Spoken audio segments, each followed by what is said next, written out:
Hay que tener huevos para poner un tema así en la televisión. ¿Y sentís que en algún momento te enamoraste así de una persona? Oh, qué mala. Y no es un sacrificio, pero hago un acto de amor que es instalarme acá a vivir y vivir el día a día con ellos, estar. Dicen que envidiosa tu personaje es bien parecido a vos. No sé, no la vi. ¿Te cuestionaste muchas cosas después Todo, de eso? todo. ¿Lo perdonaste a Dios?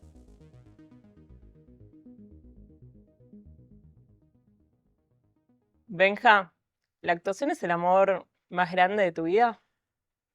No sé si me gusta darle ese lugar porque son diferentes tipos de amor, pero sí, efectivamente mi vocación es algo que es el motor de mi vida, junto a mis hijos, pues es algo muy importante y creo que un lugar muy grande.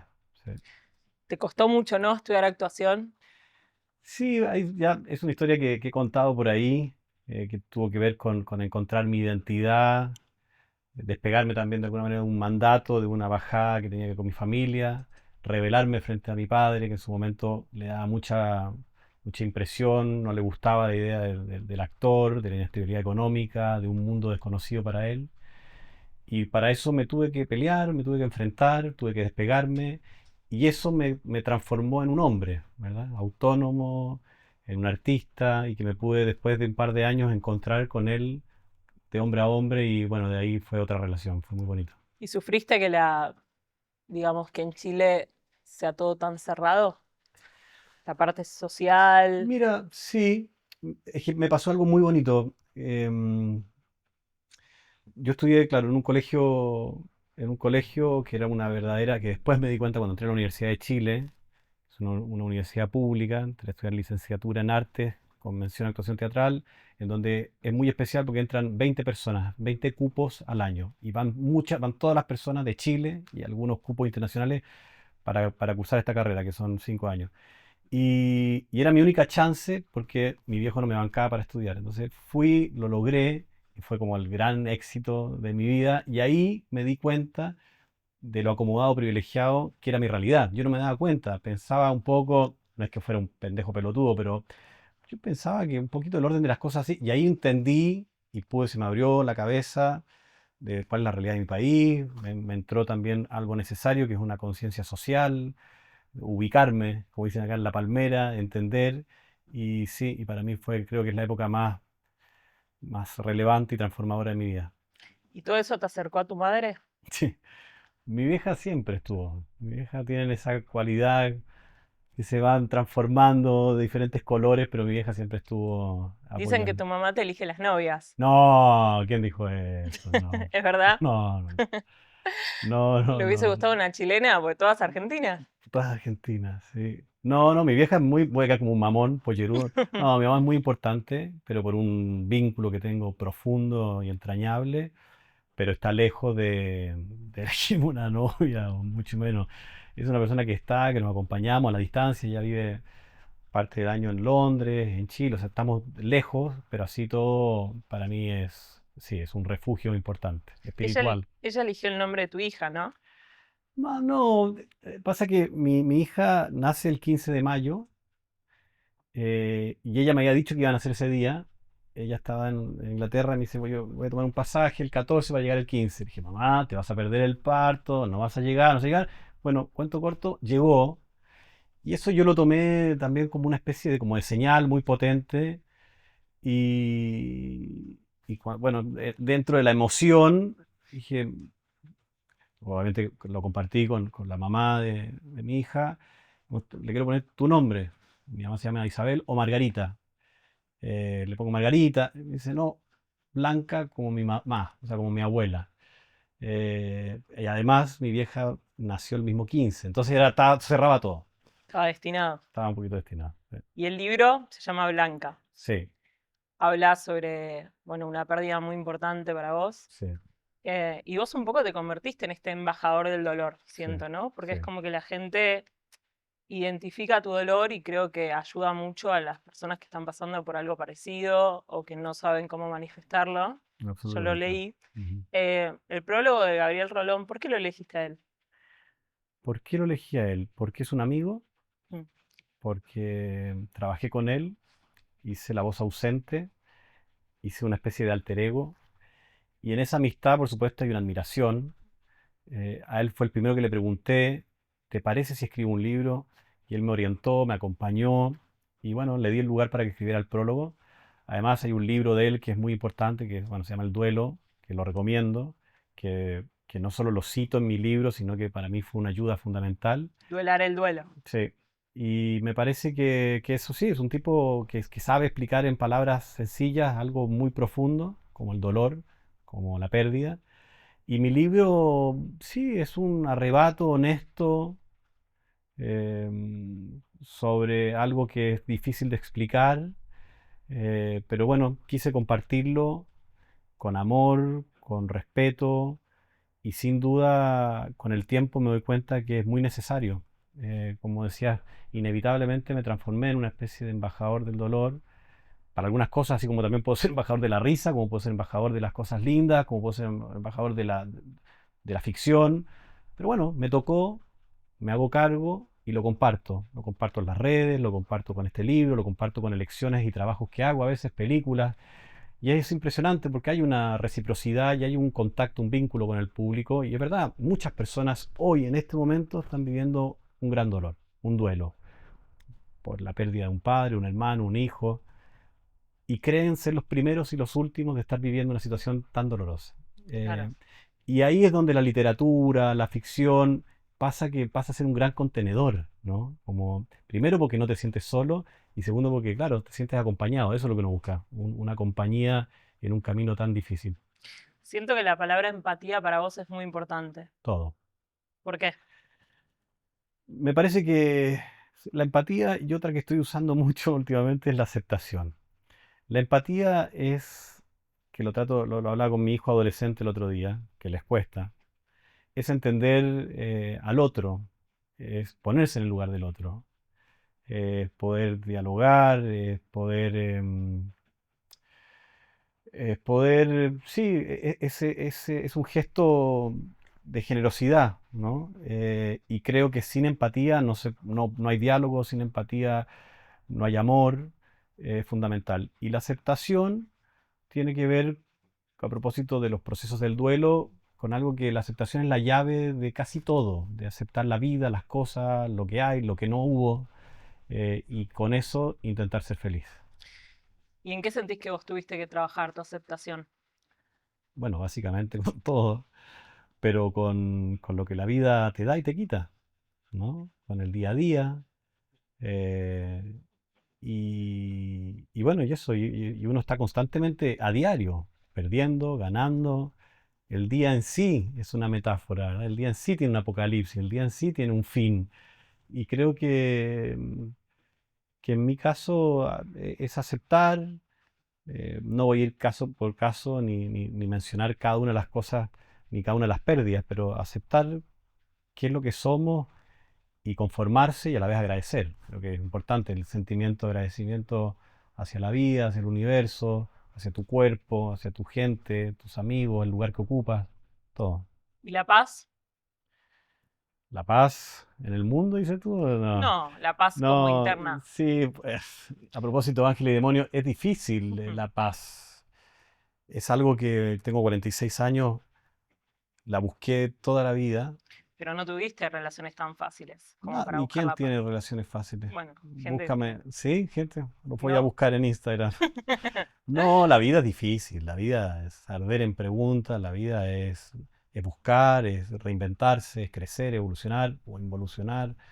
Y en ese sentido, la paz es poder vivir ese proceso, pero tranquilo, dejar de padecer, de adolecer. Creo que hay que ciertas etapas que hay que ir superando. El eterno adolescente no está bueno ¿Y vos en qué etapa estás? en el eterno adolescente. No, yo estoy en una etapa linda de mi vida, en una etapa de revelaciones, pero también de consistencia, de saber lo que quiero y lo que no, de disfrute y, y en el buen sentido de la palabra, de tener calma, de tener las aguas tranquilas. eh, ¿Se puede tener las aguas tranquilas con tantos hijos y tantas exparejas? sí, depende de las aguas, hay aguas y aguas. Pero sí, no, bueno, se debe intentar por lo menos y no ahogarse en un vasito de agua. Salud por eso. Salud. Y Benja, contame, ¿vos te imaginás tu vida fuera de los medios en algún momento? ¿Cuánto te pesa, no? Porque Sí, yo siento que de alguna manera uno se vuelve un poco adicto también a estar pu- en la boca, en pues la tendencia. sí, puede ser, pero mira, no quiero parecer mi verdadera, el sentido de lo que yo hago es el amor profundo que tengo por mi vocación y por la actuación. Después todo el resto son derivados. Estar acá, dar una entrevista para promocionar una película, sí, las redes sociales, por ahí ser influyente o influencer para algunas cosas, pero principalmente mi motor es la actuación y me está pasando una cosa muy linda que cada vez vienen personajes más lindos, desafíos más lindos, tengo más oportunidades, mejores oportunidades. Entonces está lejos de ser una cosa que vaya bajando, sino que de verdad que cada día me pasan cosas y proyectos y personajes más grandes, importantes, bonitos, desafiantes. Entonces no tengo esa fantasía de retirarme al campo. Yo viví en el campo, mi familia cuando chico, está todo bien, amo la tierra, me encantan los caballos, Un pero, ratito. pero un ratito. Un ratito y me encanta, sí, tú decís, alejado de los medios, de algún tipo, yo entiendo hacia dónde también iba la pregunta, de un tipo de cosas sí me gustaría, ojalá no estar más, pero de otras cosas, que es lo que amo y lo que trabajo, pero morir actuando. Me fascina el escenario, me fascina mi trabajo de actor y espero que la salud me acompañe y hasta el final. ¿Nunca tuviste la crisis de cambiar de profesión? Sí, un poquito, La crisis de los 40, por ejemplo, ¿cómo fue? me pegó fuertísimo. ¿Sí? Sí, ¿Cambiaste de parejas? no me acuerdo. No, esa cosa no me acuerdo. No, lo que sí me acuerdo es que me vino una cosa no de cambio de profesión, pero sí de agotarme de mí mismo. Yo he hecho 40 películas. eh, y la verdad que es un montón, suena mucho y es mucho. Y de repente digo, bueno, Benjamín, es tiempo también de, entre comillas, bajar, retirarse. Son tiempos cortos, pero por ejemplo ahora estoy desde noviembre, me guardé, dejé pasar varias olas, como las llamo yo, como yo con mi tablita ahí esperando otra ola, otro proyecto. Y son 5 o 6 meses que me permito también como resetearme, buscar, olfatear, buscar un material, en este caso un personaje, un proyecto que me guste para volver a reencantarme con mi profesión, porque lo que no quiero es forzar la máquina y agobiarme y agotarme a mí mismo, de mirarme y decir no te creo nada, hijo de puta. Entonces, en ese sentido, eh, trato de cuidar eso, porque sé que puede ser, hay muchos actores que uno de repente ve como gringos, americanos o incluso latinoamericanos, amigos, que pueden sufrir eso. Y sé que suena medio soberbio porque en general el gran conflicto de los actores es que nos falte laburo, ¿verdad? Mm. Pero también, sí, a veces puede faltar, pero también a veces puede ser que haya un agote de eso, de esa búsqueda, de ese lenguaje. Yo creo que una película importante fue la del Silencio de Marcos, ¿no? Sí, sí, eso. Siento que, por lo menos mi experiencia personal al ver la película, sabía que venías acá, Mm, fue esto de estar de los dos lados, ¿no? Desde cómo cuidas a una persona si estás enfermo o cómo proteges a una persona de todo el sufrimiento. claro, Y también me pareció interesante porque no en muchos lados se habla, digamos, de la muerte, ¿no? Sabemos que en México es se un día que celebra. se celebra, es un día que se conecta con los seres queridos y que, bueno, que los seres queridos pasan por un proceso que quizás queda el cuerpo, pero bueno, el alma se eleva. Mm, Eh, Vos teniendo una conexión, ¿no? Con el libro y con cosas. ¿Qué significó para vos una película así? mucho. Creo que estoy en un momento de mi vida que quiero y elijo proyectos que yo pueda agregar un valor, ¿no? Y un capital humano, hasta moral, un capital donde yo pueda sumarle, en este caso, un proyecto que efectivamente hablaba de la muerte, de la enfermedad, como fue el primero de nosotros, una tira que se dio acá en Argentina, que tuvo mucho éxito y que fue especial también porque hay que tener huevos para poner un tema así en la televisión, donde hay gente que no quiere hablar de eso, que le incomoda, que le molesta o que sencillamente lo niegan. Entonces, me sumo a un proyecto de estas características y efectivamente doy mi opinión, mi cuerpo y mi ficha, mi pasado, mi biografía. Entonces, encarar este Marco, que es un personaje que decide atravesar su enfermedad en silencio, que también es un debate. ¿Se puede? Es una manera también de querer y proteger a los tuyos. renunciar, decidir cómo transitar una enfermedad, cómo morir. Yo creo que son temas complicados, así como la eutanasia, que dan para debates largos, ¿viste? Que creo que todavía estamos en pañales en ese sentido, al menos en Argentina, en Chile.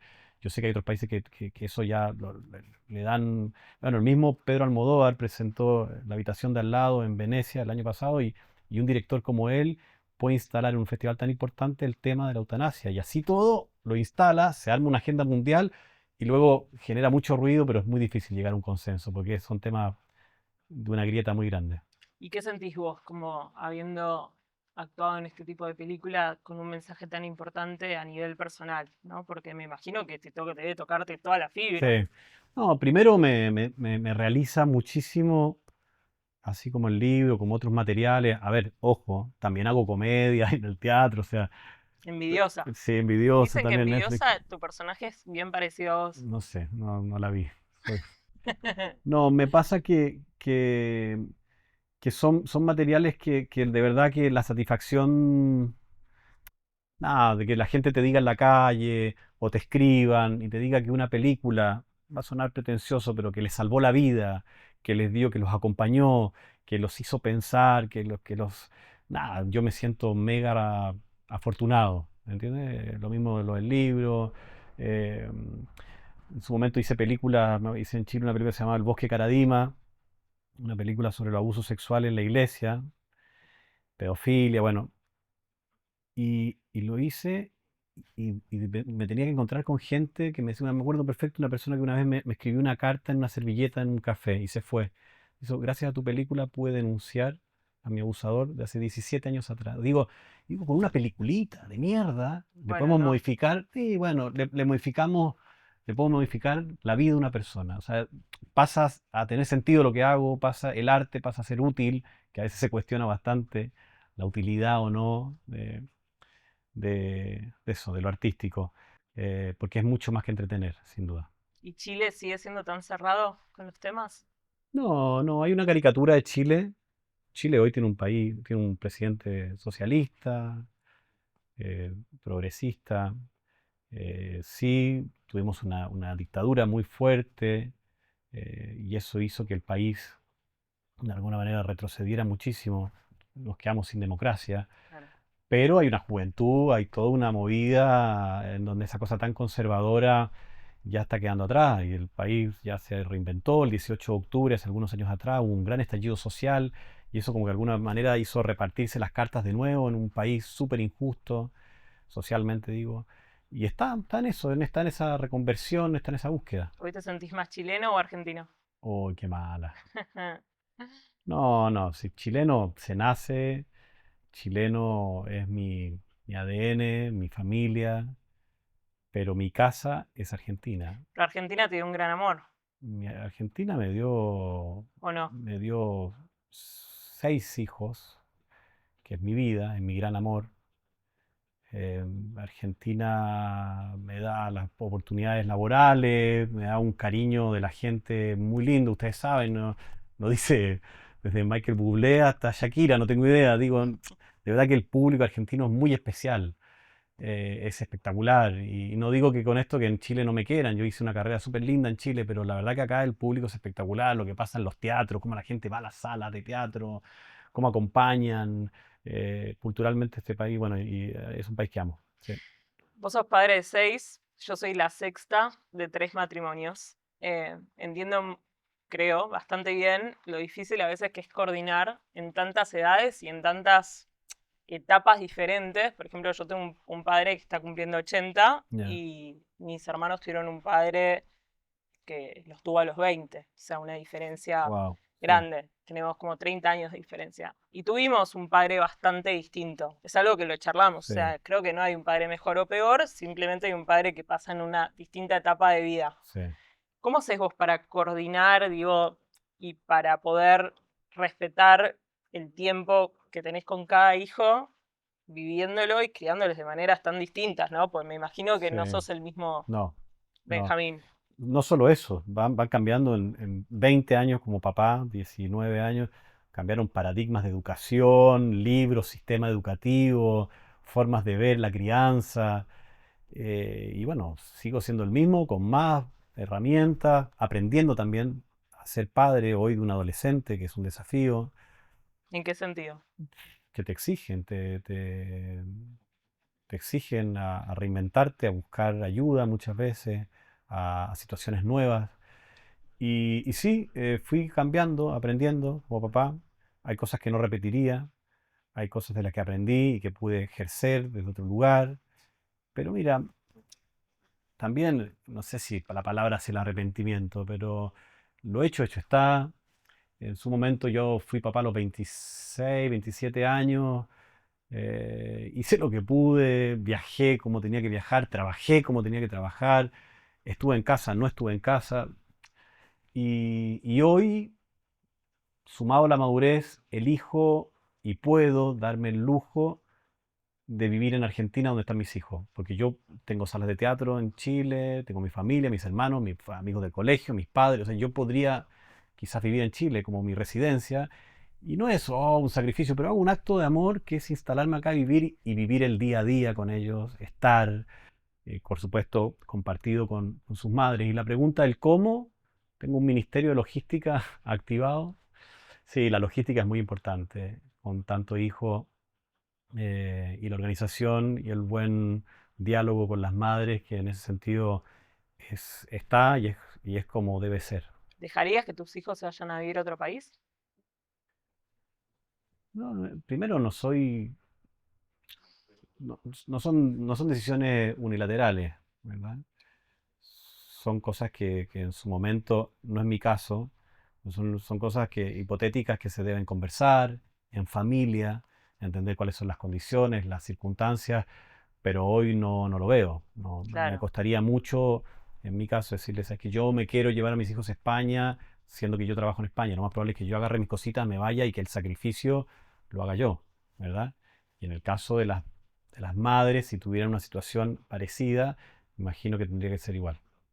Igual siento que, por ejemplo, Bauti, tu hijo, ya es súper grande. 17 años. Si él eligiera, no sé, radicarse en otro país, Sí, ¿apoyarías esa decisión? Porque sin vos lo duda. hiciste. Sí, yo lo hice, lo hicieron mis tíos. Soy de una familia como de inmigrantes, un tío que vive en Estados Unidos, otro, bueno, mi vieja que vive en Inglaterra. Digo, es así la vida.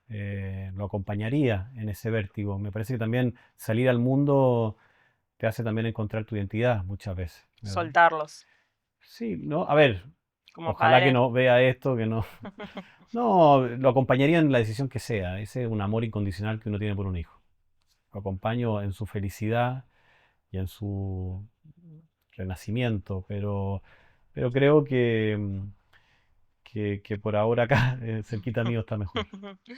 ¿Cómo te gustaría que te recuerden? Como en el caso de mis hijos, que seguramente son los que los únicos que me van a recordar, eh, como un tipo cariñoso, de piel, honesto, risueño, bailarín. ¿Bailas bien? Sí, no, bailo, le hago unas cosas ridículas. Bueno. Y eso, como eso, como un padre que resiliente que también supo transformar el dolor en amor, ¿Y cómo le enseñas eso a tus hijos? en el día a día, en decisiones, en que saluden a todo el mundo con respeto, con cariño, que sean educados, que Pero sobre el dolor, ¿no? Porque yo, es que con eso no se enseña, eso se ve, se mama ahí todos los días, en el respeto, como ven, como hablo de mi hija, como prendo una vela todos los días en su foto, como hablo de ella con amor, con cariño, con una sonrisa, como evoco su figura. Eso en algún lugar, cuando ellos puedan atar ciertas cosas, van a entender y van a decir, mira este tipo lo que hacía, mira cómo supo sonreírle a la vida después de lo que pasó. ¿te cuestionaste muchas cosas después de Todo, eso? todo. Sí, sí, religión, vida, Dios, eh, comportamiento, ¿Lo perdonaste a Dios? sí, Eso creo que es algo bastante importante, ¿no? muy. Me costó, me costó, pero una vez me encontré con un sacerdote. Yo conozco y mi búsqueda espiritual me llevó a conocer un poquito de muchas religiones, desde antes, pero después se transformó casi en una obsesión para buscar respuestas. Y al final volví a lo primero que yo rechacé, que era mi origen católico. Por supuesto que pateé el tablero con mucha rabia, eh, sumado a ciertos prejuicios también, como lo mismo de hacer películas y enterarse de las cosas que suceden en la institución, y bueno, pequeñas grandes diferencias que fui tomando. Pero vos nunca te culpaste, ¿o sí? No, no, culpar, no, pero a propósito de la iglesia o de la fe, dejé de tener fe, que es algo muy duro, muy fuerte, por lo menos en mi caso. Y después de un proceso de dolor, de rabia, me reencontré con la fe como un lugar, como un hogar. Porque al final, te guste o no, fueron 15 años en un colegio, con una textura, con olores, con un imaginario de vírgenes, de dioses, que eso siento que igual hay una contención. Entonces, más allá de mi rebeldía, de mi dolor, volví con humildad. Lo que dijiste, eso de perdonar a Dios, suena, yo sé que muy fuerte, pero efectivamente está incluso en la Biblia. Y fue un sacerdote que me dijo, mira esto, ¿Qué? eso, que efectivamente sucede, existe la posibilidad de que un hombre pueda desafiar a Dios y desde el enojo putearlo, rebelarse frente a alguna decisión que no se entiende y finalmente también perdonarlo. No, y me imagino que aferrarse a las cosas que uno quiere o se siente contenido, ¿no? En ese proceso. Sí, claro. Sí, que ¿Qué eso, fueron para vos? no, para mí fueron mis hijos. Fueron mis hijos, sin duda, y que siguen siendo el motor de mi vida, porque no es trabajo, junto con con mi profesión, que para mí, como me preguntaste al principio, es un gran amor, es quizás el más largo de mi vida, porque son ya 25 años actuando, haciendo esto, y es algo que todavía suena muy cursi, pero me siento mariposa en la panza, me gusta, lo disfruto, me encanta. O sea, estás como enamorado de la profesión Muy, sí, sí, y sentís que en algún momento te enamoraste así de una persona de la misma manera que una profesión. sí, por supuesto. ¿De quién? Cuando tenía 12 años, tira. Sí, se vive, sí, por supuesto. Tengo la suerte de vivir. Hoy estoy enamorado de Ana, mi pareja, una mujer hermosa, a la quien admiro, respeto, camino a su lado, la miro y disfruto de ver cómo ella es como hija, como madre, como mujer. ¿Nunca soñaste con Y esa pareja de toda la vida? yo creo que, a ver, Porque yo siento sí, que vos tenés un lado súper romántico, mm, súper poeta, para decirlo de una manera, de conexión, de sentidos, de un montón de cosas. em, y después un lado súper rebelde, digamos. bueno, somos Como, todos un híbrido, ¿no? Medio raro, pero cada vez siento más que la vida tiene varios capítulos y hay que eso también asumirlo y entenderlo. Esa idea del amor, mi papá, claro, bueno, mi papá se casó 3 veces y yo vi en él un tipo que con su tercera mujer, con la que él murió de la mano, fue infinitamente feliz. Y fue su tercer intento. Y no por eso va a ser más o menos que mi madre, que fue la primera con la que tuvo 4 hijos. Pero él encontró el amor, y mi vieja me va a matar, pero de otra manera, ya de grande, y estuvo más de 25 años con su mujer. es el mismo caso de mi familia, pero Por- nosotros lo que siempre le decimos es que lo agarró cansado. El caballo cansado, sí, te agarran con el caballito cansado. Pero para algunas cosas el caballo cansado es mejor. Está tranquilito. ¿Vos tenés el caballo cansado Está ahora? cansadísimo. Bueno, Benja, mi podcast se llama Ángeles y Demonios. Sí. ¿En qué sos un ángel y en qué sos un demonio? Y un ángel soy, no sé si tengo la connotación de pensar que ángel es ser respetuoso, ordenado, responsable con mi laburo. Y demonio. Le pregunto a las... No, no, a nadie. No, también. No, no, una cosa que a veces también hay que controlar y cuidar, que tiene que ver con el carácter. A veces también nuestros caracteres nos ¿Es traicionan. malo tu carácter? No, pero a veces los años te juegan malas pasadas, la tolerancia. Hay que estar atento ahí con los demonios que se escapan. Pero vos sos bastante tolerante, ¿o No, no? sí, pero a veces por eso, no, pero te digo de pequeñas cosas, desde el humor que puede cambiar con tus hijos, con algo que te molesta, hasta en el laburo. Nuestro laburo acá es un trabajo también de roce, Hmm. y por ahí es súper importante mantener también nada, el respeto, la empatía, y no digo con esto que se me salte la térmica, pero hay que estar atento ahí con el demonio. ¿Sos una buena expareja Sí, porque sos tolerante? pues, tolerante. Muchas gracias.